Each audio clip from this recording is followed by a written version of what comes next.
In the last section, we created our first model file, which represents a user in our database. I'm purposefully keeping a little bit of the discussion about this model and why we created it just a little bit light, because trust me, we are going to talk so much about models later on in this course, you're going to get tired of it really quickly. So now we've created this model, I want to write some code inside of my test directory to test this thing and make sure that we can actually insert a record into our database, see that it exists, and then just make sure that everything's working as we might expect a database to behave. To write this test, we are going to have to learn a little bit more about how Mocha works. So as I said earlier, if you don't know anything about Mocha or testing, no problem, we're going to cover it all from scratch. But if you do know what's going on, don't worry, we're not going to draw out the discussion too long. So let's get started. I'm going to keep this a little bit more to the point by first creating a new file inside of my test directory. I'm going to make a new file, and I'm going to call this create test.js. So the purpose of this file right here is to write some test in here that is going to make sure that we can create a new user and save it to our database. That is the purpose of this file right here.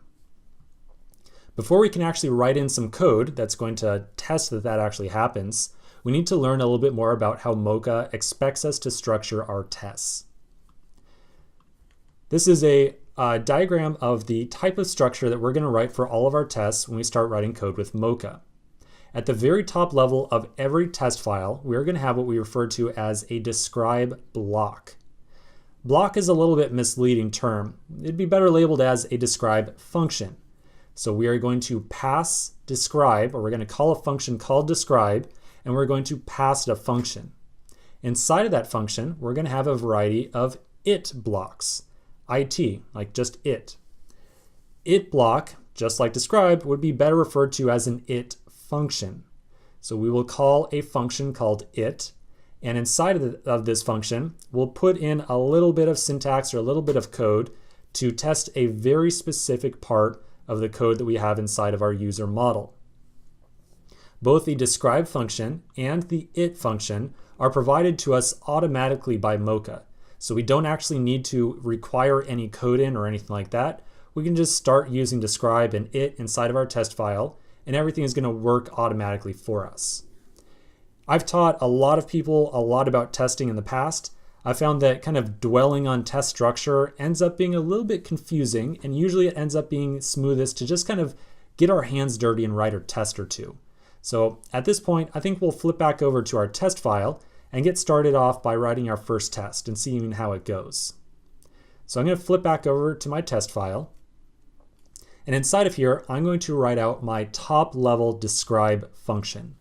So I'm going to call the function describe. The describe function takes two arguments. The first is a string that describes the test that we're about to write, and then the second is a function. Let's first do the string, and then we'll decide what to do with the function in just a second. I'm going to say this test is going to describe creating records. And as a second argument, I'm going to pass in a fat arrow function, like so. The purpose of this string right here is just to modify the testing feedback that we get from Mocha. It has absolutely nothing to do with how our tests are written, ran, anything like that. It is solely for the purposes of us figuring out what tests are breaking when we look at our test report to figure out what's going on. In general, I recommend using some reasonable names for these strings, just something where you could glance at it and say, oh yeah, okay, that's a test where they're doing something about creating records. That totally makes sense. Inside of the function that we pass as the second argument, we will place a variety of it blocks. And remember, it is a function just like describe is. So let's put down an it block. The it function takes these same arguments as describe. So the first argument will be a string, and then the second is a function. So for the first argument, I'll say it saves a user, and then I will pass in a function as the second argument. Cool. The it block is the absolute key to all testing inside of Mocha. Whenever Mocha sees an it function like this right here, it's going to say, the user or the developer is trying to run some type of test inside of this function right here. It will queue up all of the different it functions inside the entire test suite that we've written, and then it will run them all one at a time. Inside of every single it function that we make, we need to make what is called an assertion. An assertion is a piece of code where we say, I really hope that this value is equal to this value.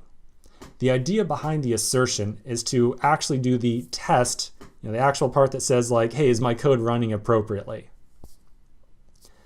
By default, Mocha does not include any tooling inside of here for automatically giving you the ability to make an assertion.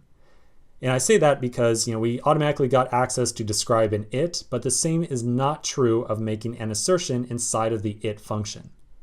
Let's take a quick break and then come back in the next section and figure out how we make an assertion inside of our test file.